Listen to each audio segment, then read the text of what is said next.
Anastasiia, I want to start for the American listeners who think that Kursk is either a submarine that sank a couple decades ago or a battle in the Second World War that they read about in some history book, but that doesn't have any contemporary existence at all. What is Kursk, both the city and the oblast, and why are we talking about it? Well, you just kind of did my job for me. So Kursk is an actual city in Russia. It's near Ukraine. It's very close to Ukraine. And it is also the name of an oblast, which is a Russian and Ukrainian word for kind of like a region. So something like a state, I guess, would be in the US. So there's a Kursk city in the state of Kursk in Russia. Let's put it that way for the American listener. And this oblast, this region, borders Ukraine. And we're talking about it because, as people have probably seen in the media, for the first time since the Second World War, another state, Ukraine, is invading Russian territory and going into this region of Kursk, in the direction of Kursk. And it's extremely significant, and we're going to talk about it today. All right. Eric, what do we know about what has happened in Kursk over the last few days? There's still something of a media blackout in Ukraine about it. The Russians are tearing their hair out, but with their usual degree of factual accuracy. What do we actually know? So on August 6th, Ukraine launched a surprise cross-border attack, as Nastya was alluding to, with somewhere around maybe 1,000 troops and heavy armor, and has captured a few dozen villages and localities on the border with the Ukrainian region of Sumy. And, you know, we don't know much, as Ben was saying, about the objectives of this operation, because the Ukrainian political and military leadership has maintained a pretty strict regime of silence. And actually, President Zelensky only publicly acknowledged the operation several days into it. So there's been very little about kind of the stated objectives. The Ukrainian leadership has said that there's no intention to, you know, occupy Russian territory for the long term or take, you know, annex Russian territory or anything like this. So as best we can surmise, there are some kind of political and military, you know, overall objectives to something like this. The military objective basically would seem to be to draw Russian forces away from other parts of the front. As listeners are aware, and we've talked about on the podcast before, there's been this, you know, ongoing Russian offensive around Donetsk in the Donbass in the east. And over the past few months, it has accelerated, and the Russians are making gains in the direction of the city of Pokrovsk, which is a major rail hub, transport hub that would allow the Russians to be in a much better position to seize the rest of Donetsk Oblast. And defending that has been a key Ukrainian objective for the past couple of years. So what the Ukrainian military leadership probably wanted to do was to force Russia to make difficult decisions about force allocation and to pull some troops from the Donetsk direction in order to reinforce Kursk. We're not quite sure what's going on there in terms of, you know, the Russians moving around troops. So it's TBD on whether that, you know, operational objective has been met. The political objectives, I would argue, are more significant, and there are a couple. So, you know, the first big one is that for Ukraine, the last year has been a series of, you know, grim news updates. So first there was the failure of the 2023 Ukrainian counteroffensive. Then there was the Russian winter offensive that culminated in the capture of Avdiivka, an industrial suburb of Donetsk. Then there was the massive Russian attack on the Ukrainian energy grid. There was the delay with the aid from the United States Congress, and now this offensive in the Donbass. So it's been a year of really difficult news for Ukraine.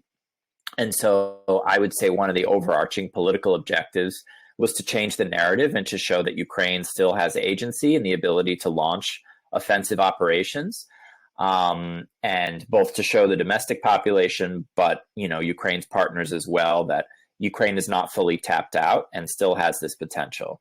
The second objective was to send a shock into the Russian system and to show, you fought this war on our territory the whole time. You brought the war to us. We didn't want it.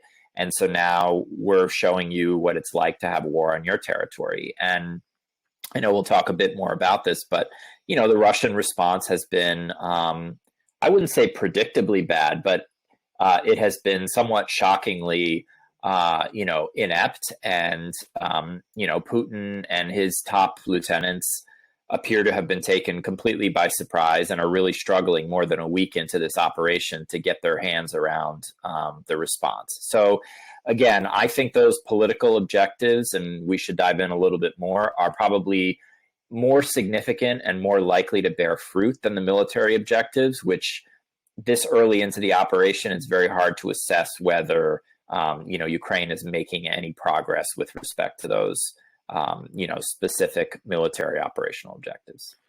All right, Nastia, which parts of that do you agree with, and what else would you say about either military or political objectives of the operation?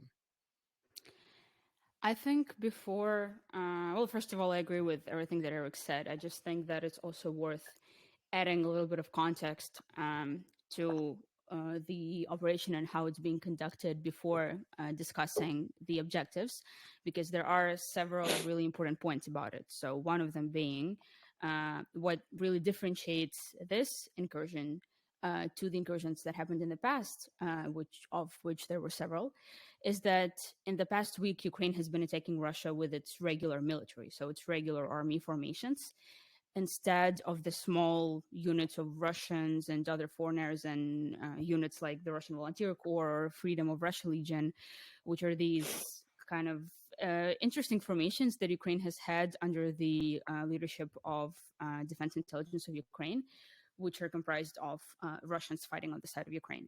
And in the past, when Ukraine has launched similar incursions into Russia, mainly into Belgorod Oblast, which is near Kursk Oblast, it all looked pretty much only like a PR stunt, because there were photos and videos and commentary coming out like pretty much immediately after these incursions would begin. They would be very short-lived, just several days. They wouldn't bring much, like if anything, other than like just, I guess, a morale boost for Ukraine and some political clout, but they really didn't do much. Whereas right now, it's very different. Right now, it's regular Ukrainian military. And as Eric already said, the Ukrainian government and military for days have been completely silent. And the Ukrainian media also has had something of a blackout. There haven't been any leaks, any like photos or videos or details about this brigade or that brigade doing anything in particular. Also, if you listen to various commentators on Ukrainian media or podcasts, or if you just listen to anything in the Ukrainian media on the topic of Kursk, all journalists keep saying that like we can't say much because this is an ongoing serious operation. So and Nastia, is this because they don't know stuff, or because they're not saying what they know, or both? I would assume it's both, because I think some of the journalists, and I mean many of the journalists I of course follow here in Ukraine, are quite well connected. I'm sure they know details that aren't available in public, but again, because we're Ukrainians, we actually understand what's on the line. We're not a New York Times umbrella reporter who was just parachuted here and doesn't really have the same connection to what's happening here. So Ukrainian reporters really take it seriously, right? If there is a media blackout, they stick to that. And that's what's been happening for days. So it was really interesting. Like on August 8th, which is 2 days after the operation began, all that Zelensky said, and this was the first time he'd spoken about it, he said, Russia brought the war to our land and it should feel what it has done. The next day, he said that he discussed with the military officials the replenishment of Ukraine's exchange fund, meaning like capturing Russian soldiers so that Ukraine has more to bargain with during the exchanges of POWs. And then on August 10th, he said that he'd spoken to our top general Syrsky about Ukraine's actions to push the war into the aggressor's territory. And actually, up until today, at the time of us recording this podcast, this has been like the only information available. So everything else was speculation. And then today, speculation and reporting based on what's been released intentionally and unintentionally by the Russian side. Right. So most of the analysis, things like reports done by the Institute for the Study of War or any other analysis, for the last week, pretty much most of that, if not all of that, was based on what the Russians and military bloggers, as they're called, and the Russian side, what they've been releasing, because that has been the only side of the equation.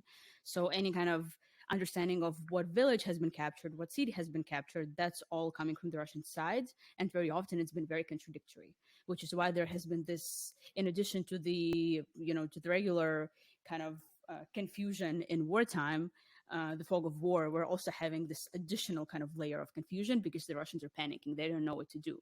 The Russian media reported, Meduza, the Russian somewhat independent media outlet, reported that apparently the Russian authorities had no idea what was coming, and for 3 days they couldn't figure out what the official narrative should be. So they were scrambling to like give instructions to the Russian state media of how to communicate this, and they just said that like don't overdo it, just praise the Russian military for kicking the Ukrainians out and things like that.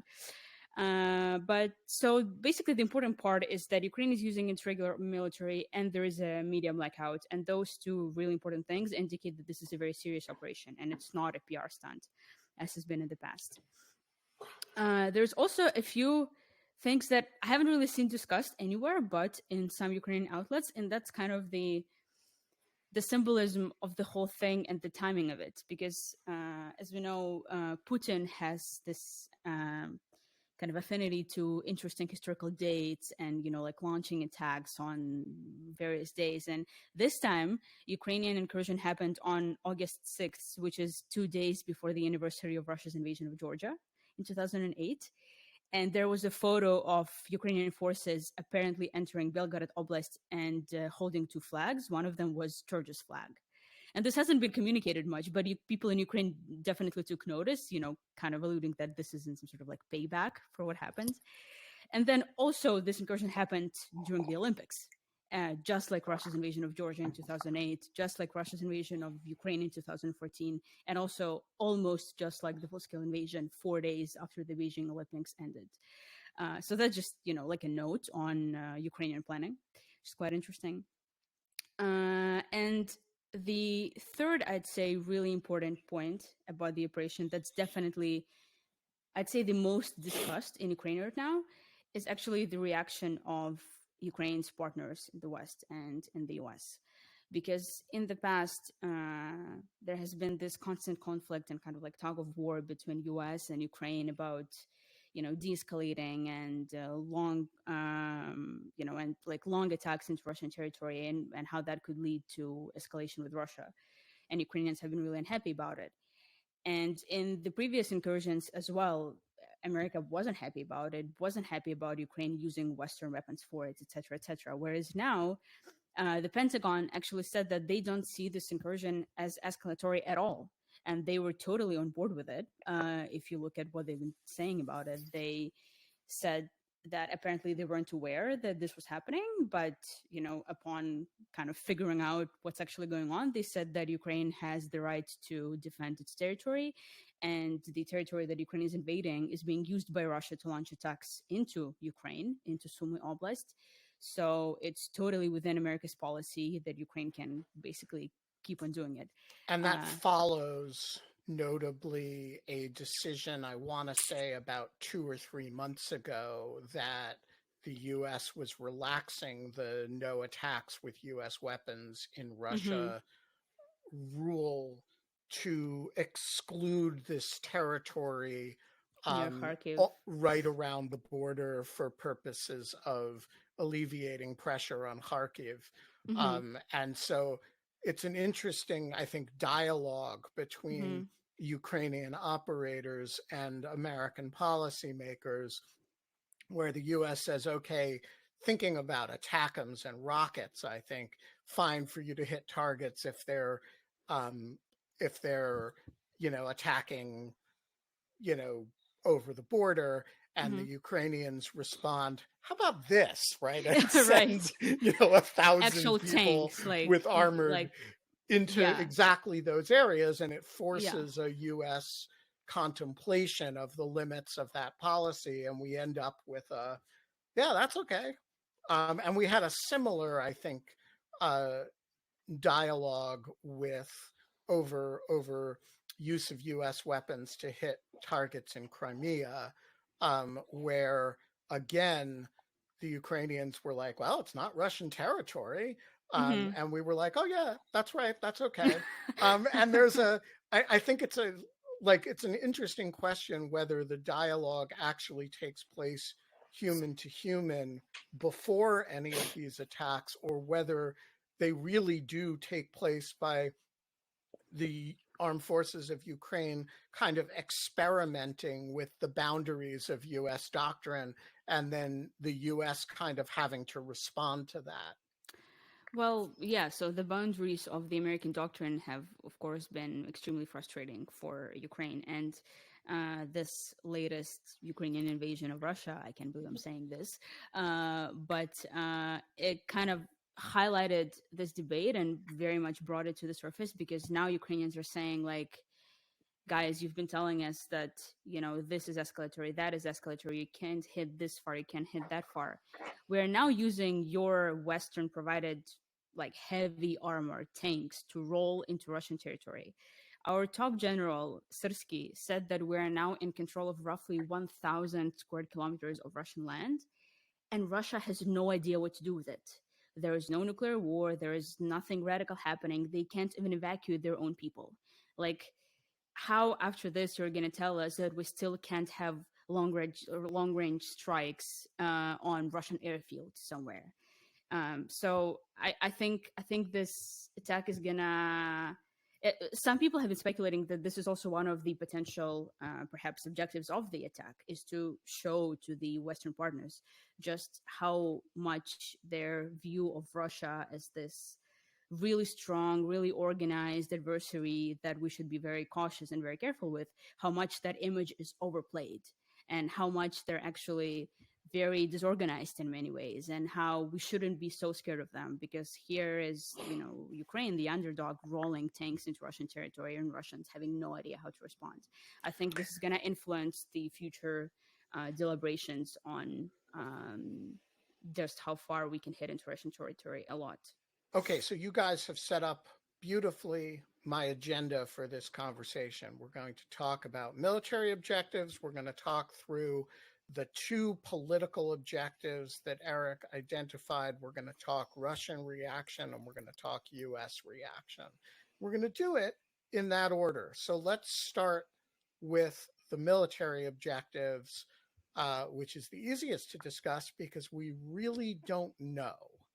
But I want to throw three possibilities out and have you both reflect on them. The first goal is to get and hold some Russian territory, capture large numbers of people. With people can be traded back for the rather large number of Ukrainian POWs, not to mention civilians being held by the Russians, including 20,000 children. The land becomes politically embarrassing enough for the Russians that they are willing to contemplate evacuation of some of the territories that they've occupied in order to get it back. That's ambitious possibility number one. Possibility number two is it's really a short-term local incursion for purposes of maximally embarrassing the Russians, destroying architecture and military hardware and encampments that are being used to attack Ukrainian forces and to destroy some supply lines. And possibility number three, which Eric alluded to earlier, is that the main goal here is to cause the Russian armed forces to have to bring forces away from the front lines by way of weakening the offensive that the Russians have been engaged in, on which, candidly, as Eric's parade of horribles at the beginning described, the Ukrainians have not been especially effective at repelling. So, Eric and then Nastya, what do you think? Which of those three, or something else, do you think are most plausible as what the Ukrainian military is trying to do here? I mean, honestly, I think it could be a combination of all of them. And I would add to it a fourth, which is, listeners will remember Russia's offensive around Kharkiv in May. And the Ukrainian army managed to stop that offensive pretty early, but Russia is still holding on to several villages on the border inside Ukraine in Kharkiv Oblast that are pretty close to the city of Kharkiv, second largest city in Ukraine. And so one kind of tactical objective could be to, create some sort of trade bait where, Ukraine would give back this territory on the Russian side of the border in Kursk in exchange for Russia evacuating positions inside Kharkiv Oblast. And then again, that's not any kind of, major event that upends the course of the war and change the trajectory, but it's more of a tactical move to get relief for Kharkiv city. So, again, when these military operations are planned, one has to assume that there is a sort of hierarchy of different kinds of objectives, and there's probably a primary one. But then there are different contingencies for, if the operation goes well, if it goes poorly. There's a huge question, I think, about whether Ukraine has the capacity to reinforce its positions. I mean, it was largely entering unopposed for the first several days. And the pace of the operation has definitely slowed down as Russia has started to counterattack. But I do think there is a huge question out there about whether Ukraine has the resources to be able to occupy this territory for a significant enough period of time to really change Russia's allocation of forces or to get one of these tactical deals like we were talking about. Because that, Ukraine does have limited manpower. We've talked about this before. And so if Ukraine has to start pulling guys from other parts of the front, I mean, already they did in order to do this operation, but it's a relatively small number. But an occupation force is going to be much larger than this kind of, incursion force. But if Ukraine has to start pulling resources away in order to reinforce a long-term position in Kursk, that's going to actually potentially weaken Ukraine's position on other parts of the front. So I think we aren't, it's too early to say. We're only a week and a day into this operation. I think in several weeks, we'll have a better sense of whether, the Ukrainian leadership wanted to use this, for one of those kind of shock and awe objectives, or if there was some sort of desire for a longer term or a medium term plan, at least, to force some kind of trade. Nastya? Yeah, so the Ukrainian government has only so far kind of clearly articulated two objectives. Zelensky has talked about, thanking the Ukrainian military for taking a big number of Russian POWs because that could be used in exchanges. He didn't specifically mention Kursk or anything, but he did talk about this at the same kind of time when there were all of these videos and photos coming out from the Russian and the Ukrainian side as well, of like dozens of Russian soldiers being taken hostage. There's a lot of material proving that that's taking place. And we can assume that Zelensky was alluding to that, and that possibly could have been one of the reasons why. Also, the spokesperson for the Ministry of Foreign Affairs has said at the press conference being held today, and I'm quoting Independence journalists who are there right now.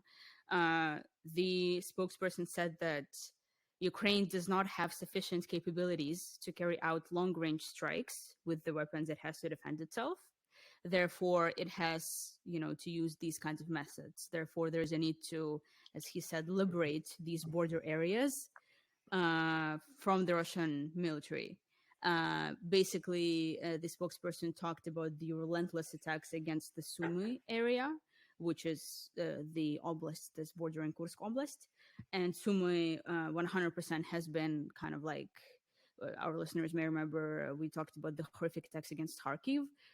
Just like the everyday terrible attacks against civilian infrastructure, Sumy Oblast has been suffering from something similar to that. So basically, the foreign ministry today said that, this is why we're doing it. We're trying to create kind of like a buffer zone to push the Russians further away so they don't attack Sumy. So this and the POW's exchanges are the only two things that have been sort of clearly articulated. But I kind of am sure that there is a bunch of different goals here together that are working together. I've seen some reports in the media that the Russians are already began to pull reserves from other areas to reinforce the Kursk situation, to reinforce their forces in Kursk.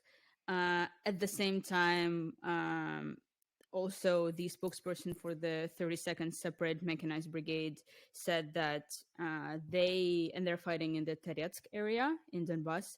He said that they haven't really seen any effect on the front line. I think he said something like there's been a slight drop in attacks, but nothing meaningful that could indicate that it's happening because of the Kursk incursion. So yeah, I think from a military point of view, those are the main kind of objectives, and I think the political ones are actually much more interesting. Yeah, so let's move to the political ones about which we know more. And I want to start with the really fun political objective, which is the domestic morale boost matter that Yes. Eric raised at the beginning. You have seen a kind of cheerful Ukrainian response on social media, a lot of memes, a lot of sort of just kind of excited reaction that is highly reminiscent of the early days of the full-scale invasion, when it became clear that Kiev was not going to fall in 3 days, and there were tractors pulling tanks, and lots of kind of fun, and that stuff has been really at a minimum over the last year for a lot of the reasons that Eric describes, but it kind of comes back in full force over the last week. So, Nastya, describe the kind of domestic pick-me-up that this has been. Mm-hmm. Well, so I think because Ukraine kind of has struggled with morale for a while, and then also has struggled with morale and expectations that have been too high for what then turned out no apparent reason, and I'm thinking of the failed counteroffensive. Ukrainians, I think, have gotten much more cautious with how they perceive these things, right? So when it all just kicked off, a bunch of people who would talk about it, they would also say, but don't forget that the situation in the East is really, really terrible, because it is. So a lot of people would be like, okay, we can talk about Kursk, but also please donate to the direction, please donate to the military units fighting in the East, because it's really tough, and blah, blah, blah. I mean, I've seen some colleagues of mine even being skeptical of the Ukrainian government's decision and the military's decision to launch this incursion. I've seen people just questioning, like, why would you do this? Like, the front is collapsing. What's the point of Ukraine doing this? But as this all kind of began to settle in, and we started seeing that it looks like Ukraine isn't taking that many casualties. It looks like Russia is just completely lost and has no idea what to do. There has definitely been a morale boost. The Ukrainians have been pointing out the very interesting and not unexpected for us reactions from the Russian side. There was this video of a bunch of Russians standing and kind of talking to a camera, pleading for Putin to come and save them because the local authorities aren't doing anything. Yeah, Nastya, they said that you guys were behaving terribly and had destroyed Right. their villages, and that there Yes. it sounded like they'd been invaded by, the Mongols or something. Yeah, literally, they just stood.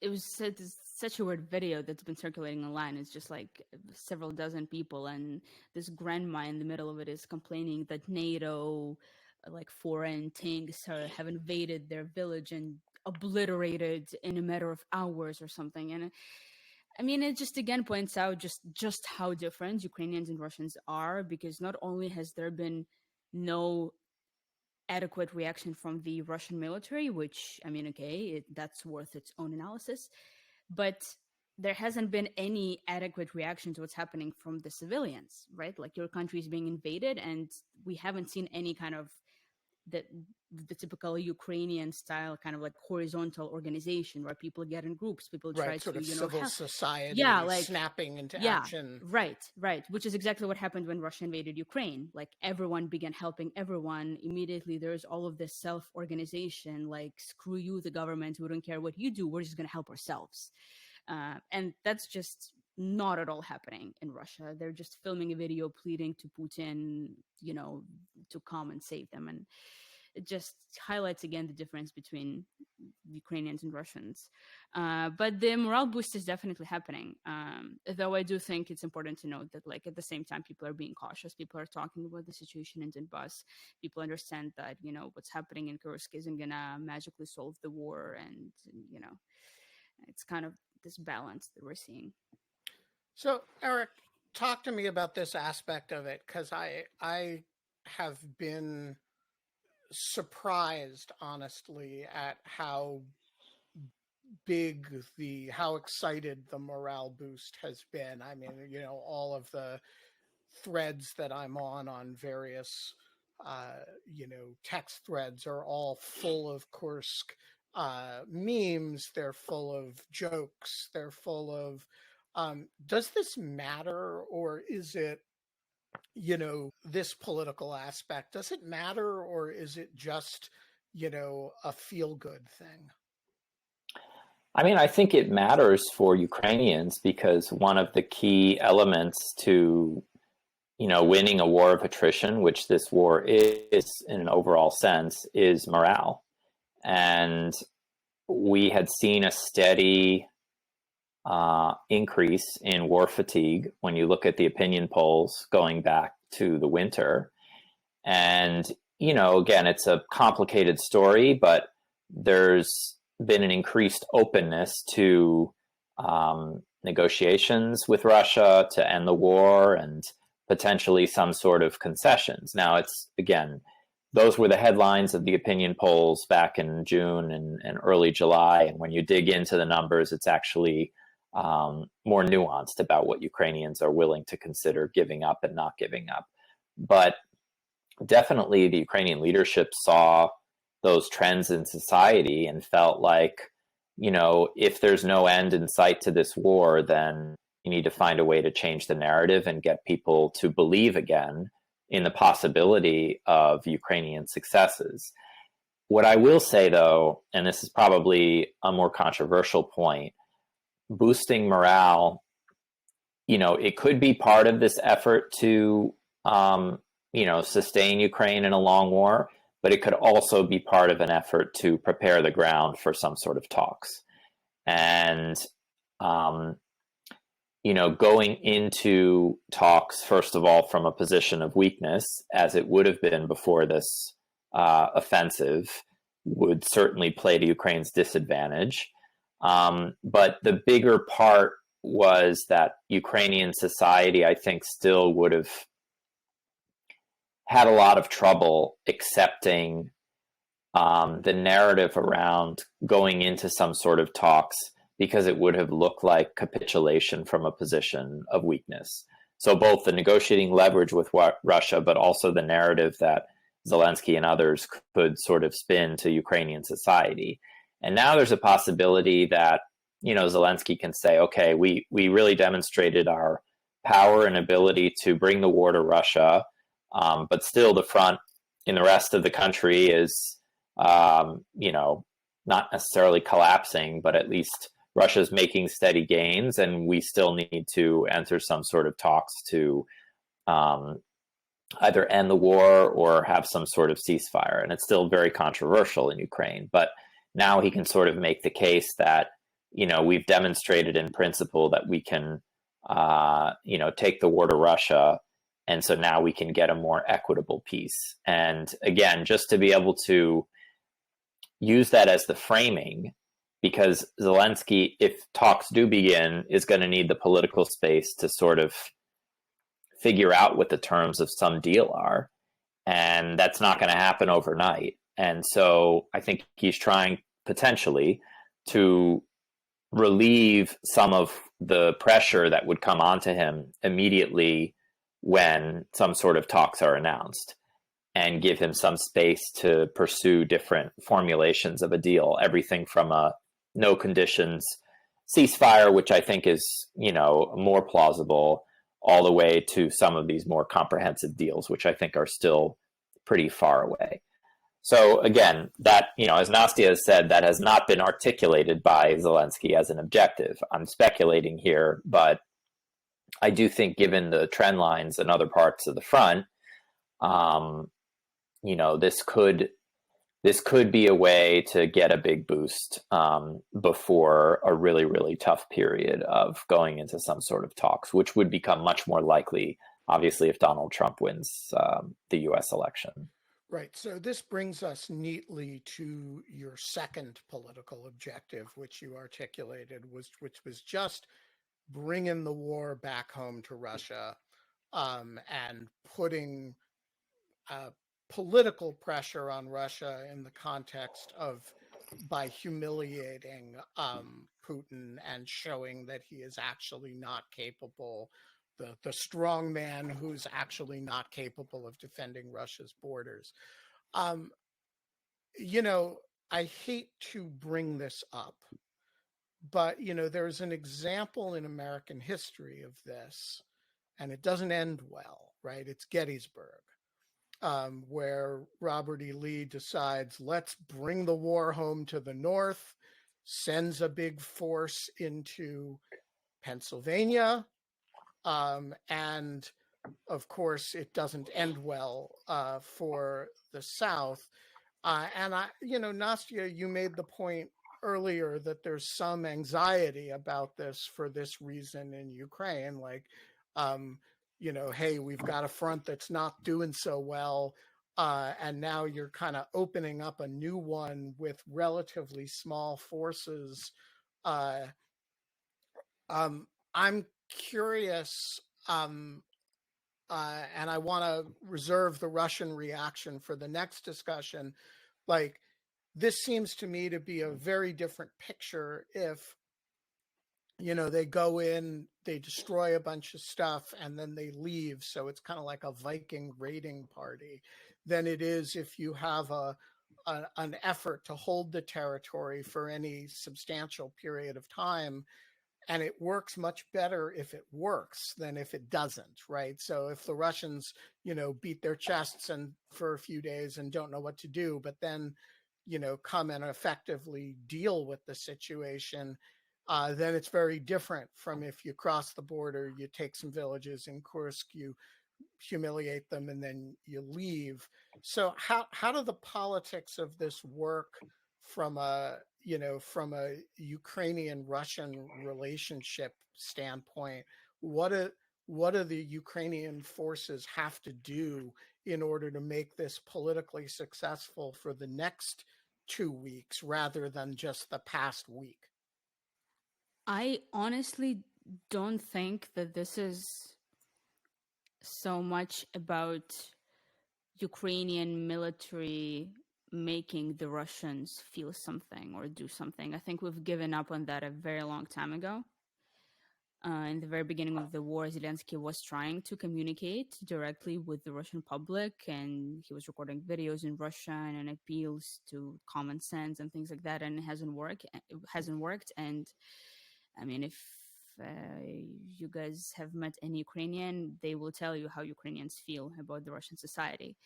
So I honestly don't think... No, I wasn't suggesting that this is an effort to communicate with Russian society. I was suggesting that it's an effort, when Eric describes the political objective of bringing the war back home, there's a communicative aspect of that, right? It's about justice for Ukrainians. It's about us watching these videos of people fleeing their homes and being like, well, screw you guys. We've been doing this for 3 years. No, I'm sorry. I like, you don't make war for content creation purposes. Which was actually what I was trying to say after what I've just communicated, that I don't think this is about Ukraine and Russia. I think this is about Ukraine and the US. I think the primary receiver of this show has been America and our Western allies. And I'm not in the head of Zelensky or Syrskyi, but judging by, the reaction of the civil society and what everyone in Ukraine is saying, I think this has been one of the main goals of the whole operation, is to show to America that, hey, you've been telling us that we can't destroy a Russian plane somewhere. We have literally invaded their territory using your armor. Like, what other restrictions can you place on us? Like, I think the major point of this operation has been to highlight just how weak and disorganized Russia can be, so the West stops perceiving it as this boogeyman who's going to nuke everyone, and therefore we have to be so nice and polite with them, and so on and so forth. I think, like, that That's the main audience... Yeah, I think, because that's... You think the main audience is Washington? Yes, because that's what everyone is talking about these days. Like, do you agree with that, Eric? Is like, because I've thought of it as like an effort to show the Russians we can still hit you where it hurts. Is it? But they don't care. No, I understood. Is Nastya right that the real point is not showing the Russians we can still hit you where it hurts? It's showing us we can still hit them where it hurts, and we can use your weapons, and you're not going to do anything about it. So, and they aren't going to do anything about it. And they're not going to do anything. So screw the rest of the weapons restrictions. I mean, that's interesting. I'm thinking about it. It is remarkable if we just kind of zoom out and, think about how close the U.S.-Ukrainian relationship has become over the past 2.5 years, and how the United States government had no idea that this was being planned. And you're confident that we really had no idea it was being planned? Yes. Rather than that I've seen some reporting, I think, by The Guardian, that some of the Western allies supposedly helped Ukraine plan it. They didn't specify the country, but... I would not be surprised if there were Brits involved, because they tend to do things on their own. But in any case, it did surprise Washington. It put Washington on its back foot, and it was in reactive mode. I wouldn't say that the reaction has been sort of full-throated support. It has been more good luck and see what you can accomplish. It's been infinitely tolerant. It has. It's a big switch. Yeah, it is a big switch. And I will, just to go back to Nastya's hypothesis here, one of the major turning points in U.S. policy on arming Ukraine happened after the Kharkiv and Kherson operations in fall 2022, when there was still a big question mark about how Russia would react to kind of humiliating defeats on the battlefield and the loss of Kherson. And there was that whole nuclear scare, which I think was, it was significant and real in the sense that U.S. policymakers at the highest level had genuine, well-founded concerns that Russia might escalate into the nuclear domain, and did a lot of signaling behind the scenes and in public that, there would be, categorically different consequences if Russia used a battlefield nuclear weapon, to retaliate for the loss of Kherson or whatever. And in the end, what did Russia do? It didn't do nothing. It annexed the territories, the 4 Ukrainian oblasts, including territories that Russia didn't hold at the time and still doesn't hold. And it declared a major mobilization, which did significantly alter the course of the war insofar as it got Russia much more pot committed to some sort of victory by mobilizing hundreds of thousands of additional forces. But Russia did not retaliate or escalate in any kind of conventional definition of escalation. And what happened was that fundamentally changed the White House's perspective on how Russia would react to the loss of territory on the battlefield. And so that directly led to the decision to start arming Ukraine for the 2023 counteroffensive, the decision to provide Abrams tanks, the decisions eventually to provide F-16s and all of that. So, those operations were successful from a Ukrainian perspective because they liberated, Kharkiv Oblast and Kherson City. But they were really successful on the U.S. and partner messaging standpoint because it really led to this step change in U.S. policy. So going back to Nastia's hypothesis that the U.S. might have been the primary audience, I do think it's possible. Although, again, going back to what I said in the beginning, there could be multiple audiences. And I would just say that, certainly Washington was a big part of it. And the response so far, I think, validates the idea that actually Ukraine, to prove its point, had to just take matters into its own hands. Yeah, right. I think that's Sorry, go ahead, Nastia. I just wanted to add that, as I said earlier, the Foreign Affairs Ministry tied it right back to the long-range strikes restrictions in their statements today. They said that we are doing this because we do not have the ability to strike Russian targets deep enough into their territory. So they've articulated this. This is one of the reasons why I'm so confident that the U.S. was definitely one of the audiences. All right, so let's talk about the U.S. reaction because, as you both mentioned, it's been interesting.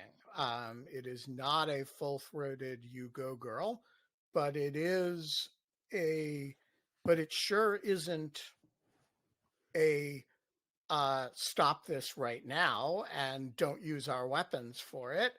And it's not, at least in my view, anything that the Ukrainians would or should be concerned about in terms of their future relations with the United States. And if part of the point here was, let's see what happens if we push this policy to its absolute limit, the answer from the United States anyway is you get a pat on the back, or at least not anything harder than a pat on the back.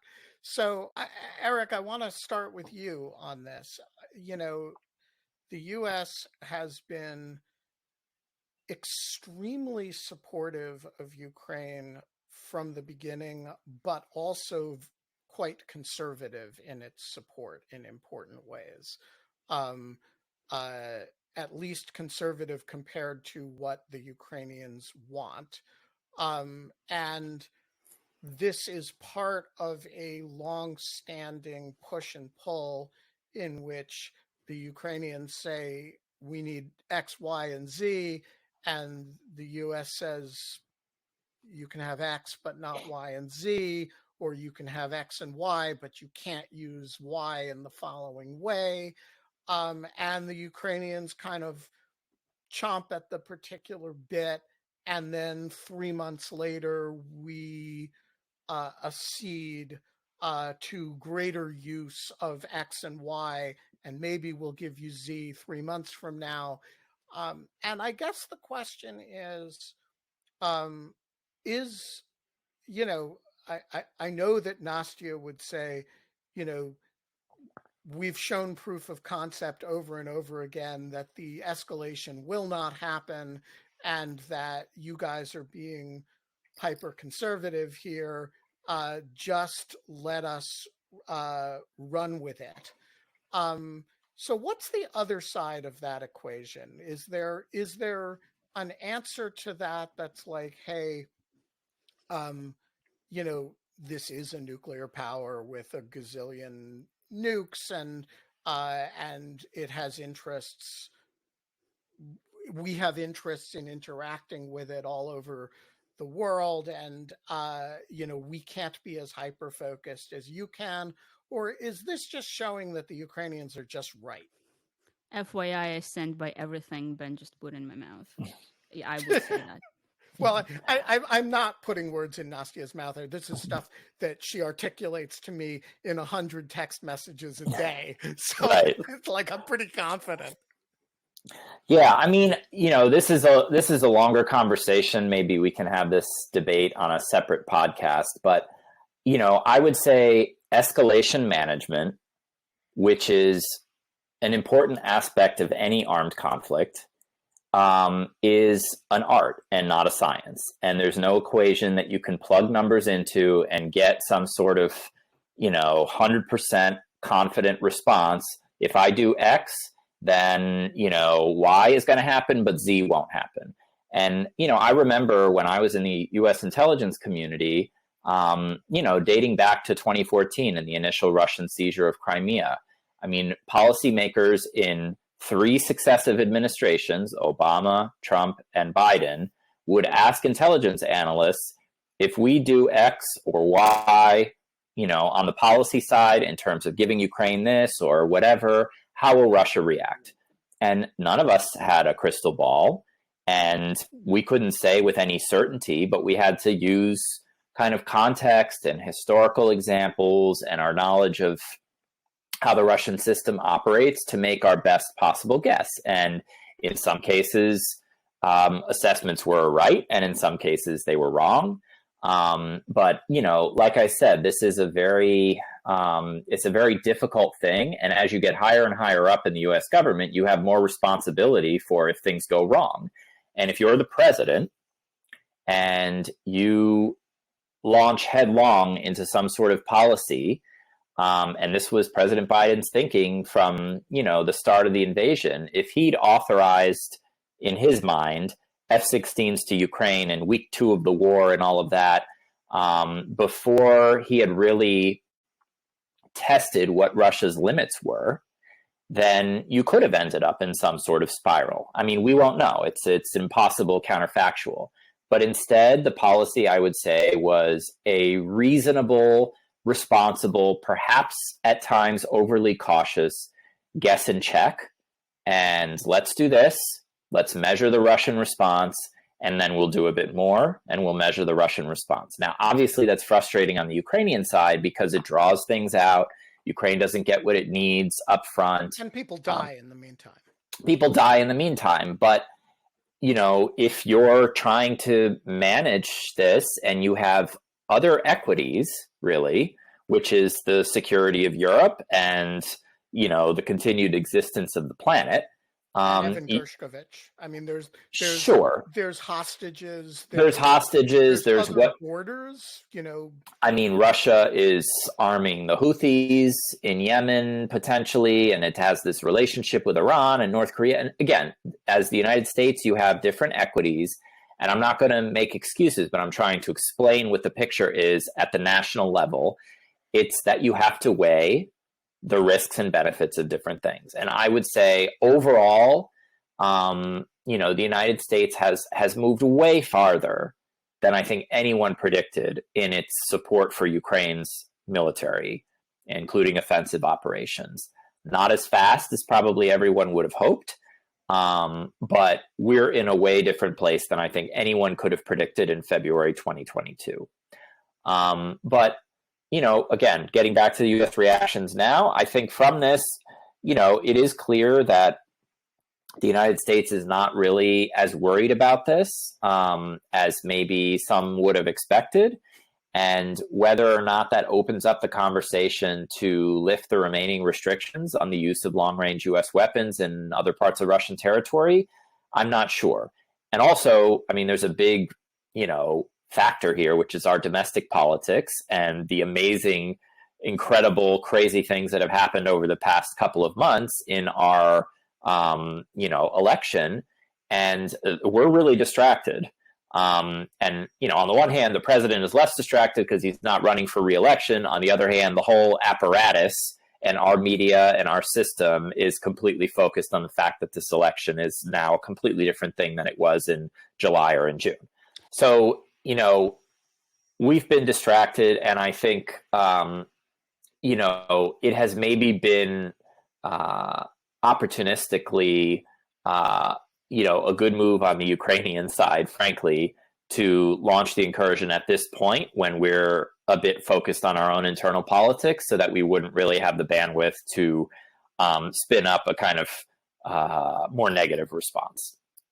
All right, so I want to go to Nastia on her reaction to all this, but before I do, I want to just follow up with you on one thing, which is my impression is that the source of the American incrementalism here is twofold.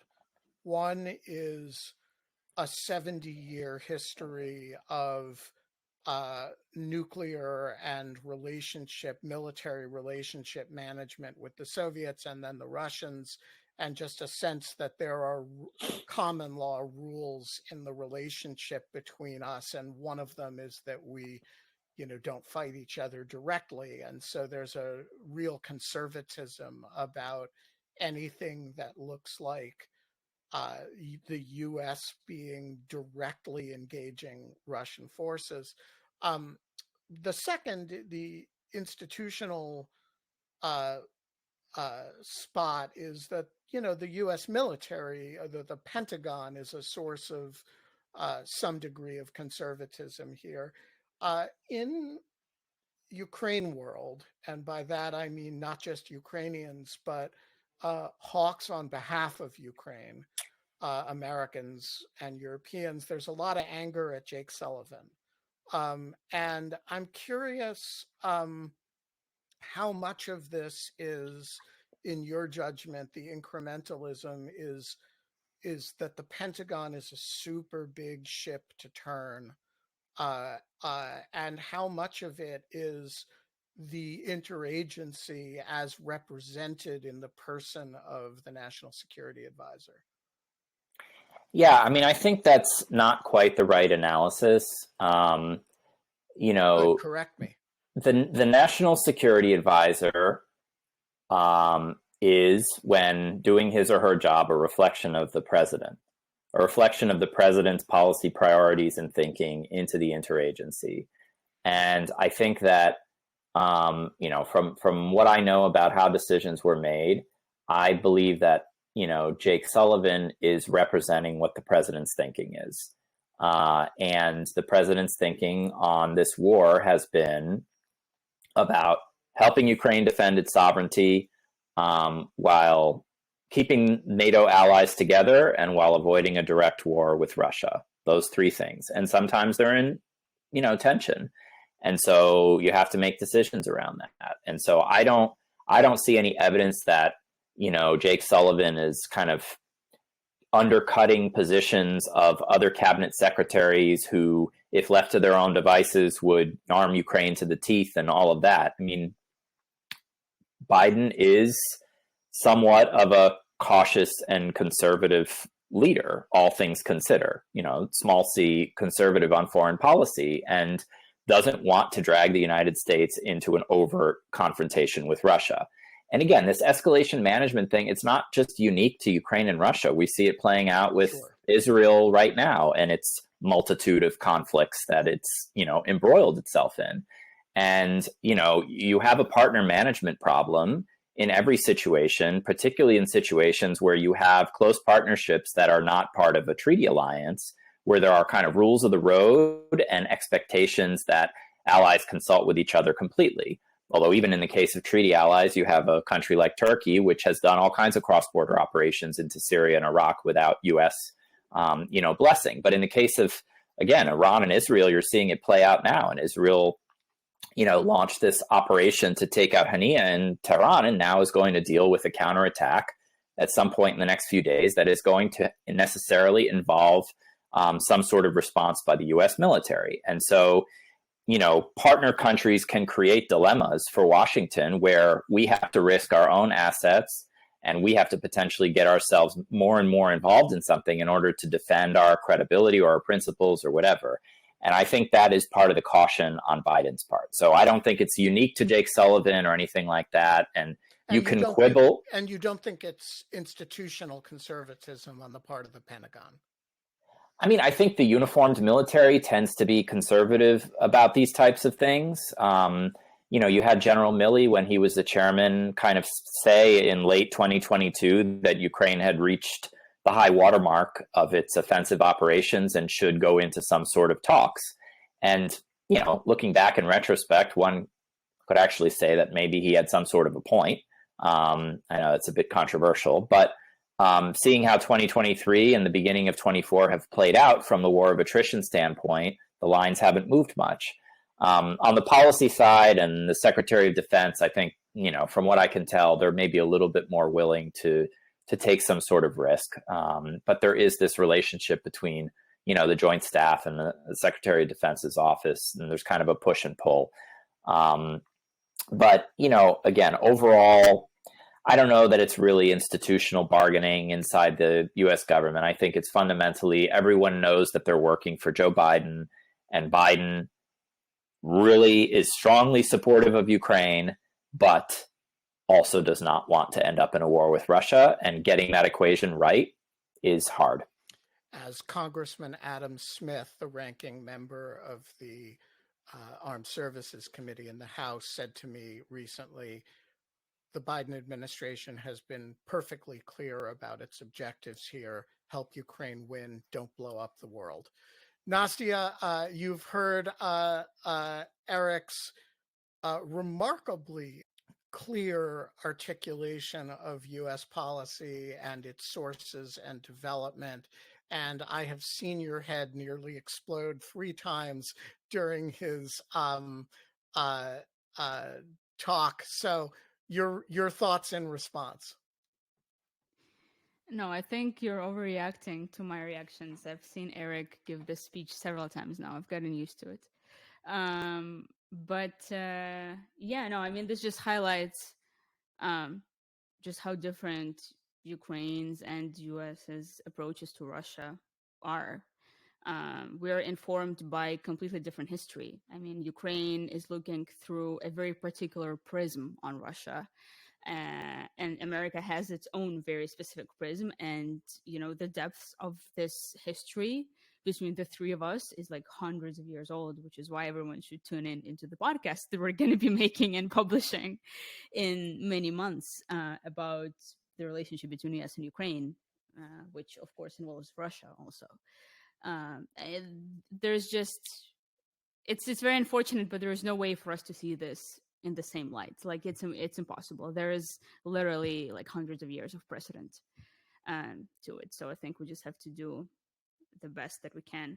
I wanted to interrupt Eric earlier just to highlight that when he was talking about the fact that the US is paying attention to its elections and like just kind of doesn't care about much else other than, maybe Iran also not doing nuclear blackmail or something else like Russia, is that the Ukrainian invasion of Russian territory hasn't made it to the front page of the New York Times in the last week.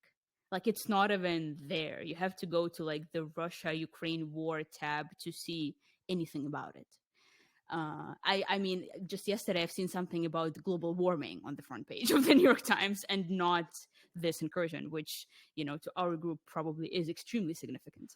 So, I just wanted to agree that like, yes, Americans are not paying attention much to this, which is interesting, but yeah. And, one coda too is we haven't talked much about the Europeans, but I've been actually much more surprised by the European response.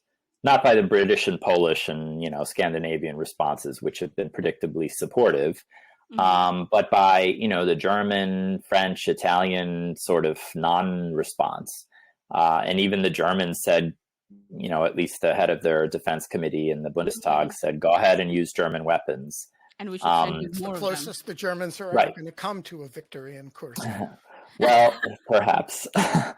But I think going back to Biden's kind of objectives of keeping the alliance together, I think this has also demonstrated that actually the Europeans are not really that squeamish either. And so really this is a big win for the Ukrainians on the PR and partner messaging standpoint.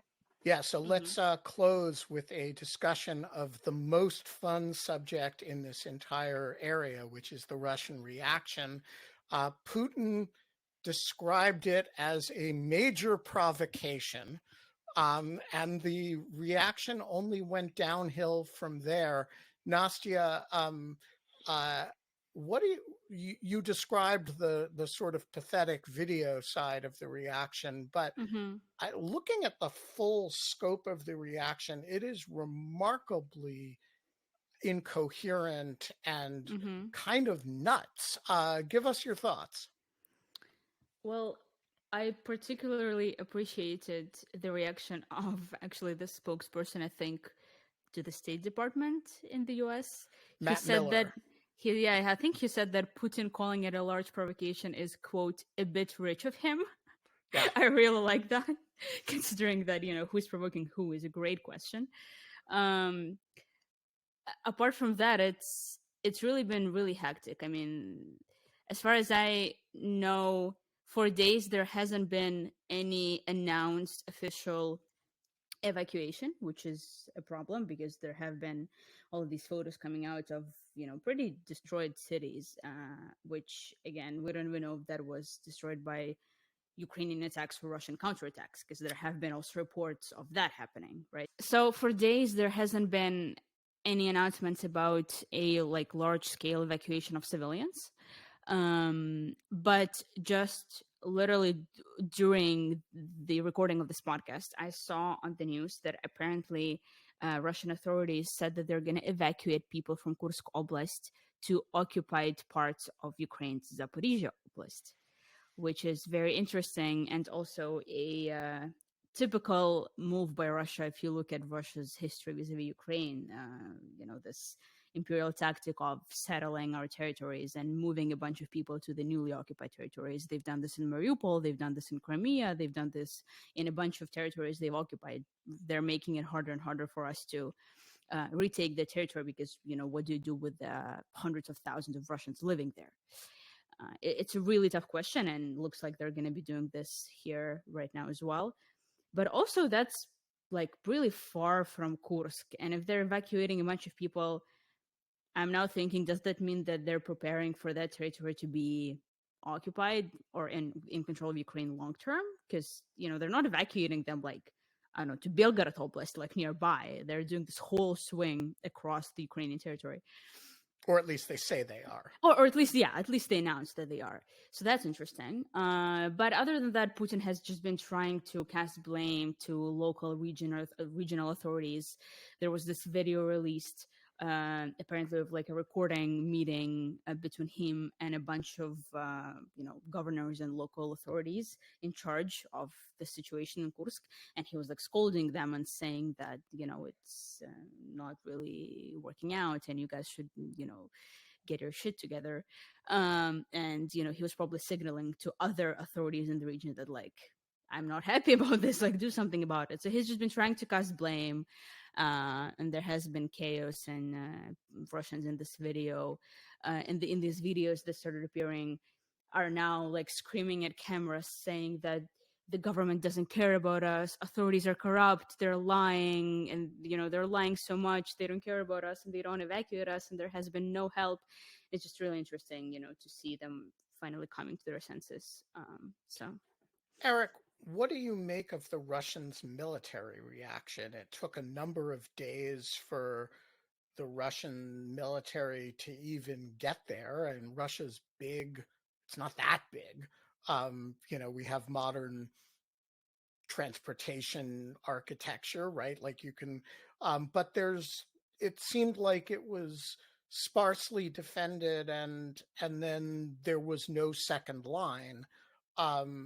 And keeping the Canadians could not keep 1,000 people in Montana. no matter how much armored forces you gave, how much armor you gave them.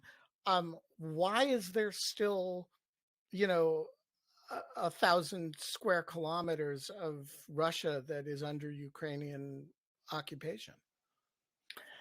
I mean, definitely the Ukrainians achieved operational surprise on the attack. I mean, it's actually amazing reading some of the accounts how much Ukraine managed to almost mimic the surprise that Russia thought it was achieving in the early days of the full-scale invasion, where only the top leadership knew, and then 72 hours in advance, some of the officers found out, and then only 24 hours in advance did regular troops find out that this was not a training exercise and they indeed were going to go into Russia. And so it appears that the Russians had really no foresight or warning, or if they did, then it didn't make it up the chain. So they were not prepared. It's taken some time for them to reposition assets. There's also institutional kind of rivalries and a little bit of chaos where, the FSB under Bortnikov was initially put in charge of what was called the counterterrorism operation, to fight enemy combatants on domestic territory. And then just today, Putin named Alexei Dumin, who was his former bodyguard and the governor of Tula Oblast and deputy, he was deputy GRU head. He's held a lot of different positions, but now he's the overall kind of czar of this operation, which signals to me that, Putin felt that the agencies and the regional governments were not up to the task on their own and needed some sort of high-level intervention and someone who could speak with authority on Putin's behalf to be able to tell this agency, do this thing, and this ministry, do the other thing. So again, that just reinforces the overall point of the dysfunction of the Russian system, that is highly, highly centralized. And, you get down to the ministry and agency and regional levels, and when confronted with some sort of crisis, they just panic and choke because they're used to getting all of their instructions from the Kremlin. So all that is to say, it has been chaotic. It has been dysfunctional for the first 8 days, but this chapter is not over yet. And eventually the Russians will get their ducks in a row and will respond and start to bring more forces and resources to confront the Ukrainian incursion force. And I think the big question now is when there's inevitably a Russian counterattack. I mean, already the Russians are stopping the Ukrainians in certain directions.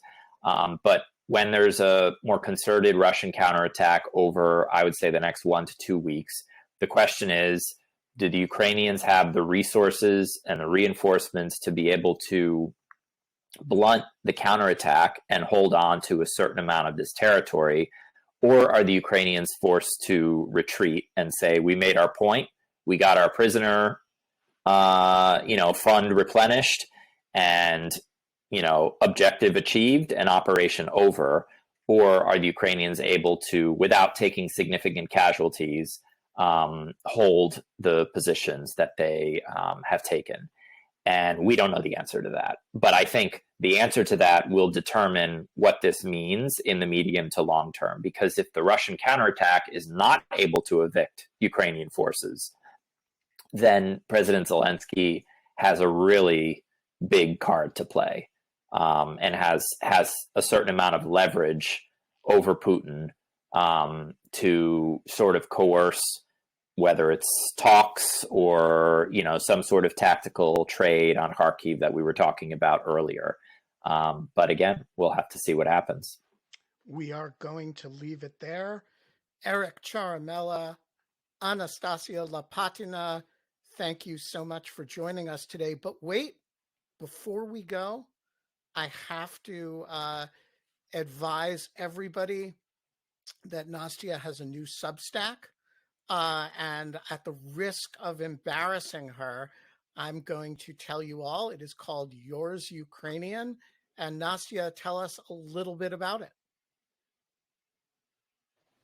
You're embarrassing me just a little bit, but yes, I have launched a newsletter about Ukraine, And the point of it is really to just broaden the scope of things that I read about, because in my professional work for Lawfare, it's all very, serious political, legal, military things. But in my Substack, I can write about culture, about what people on the streets in Ukraine are talking about things that are influencing everyday Ukrainian society. But then I also do, of course, cover things like what's happening in Kursk right now, because that's what anyone can talk about these days. So I do a weekly newsletter with the roundup of all of the biggest events of the week, and then also some sort of deep dive into something Ukraine-related, a phenomenon, an event, a piece of history. And I have some ideas for how to broaden this as well. So, And where can people find it? So people can find my Substack on, of course, yoursukrainian.substack.com. It's pretty easy. Thank you both. And I just have this feeling that we're going to be getting together again relatively soon. Thanks, Ben. Thank you.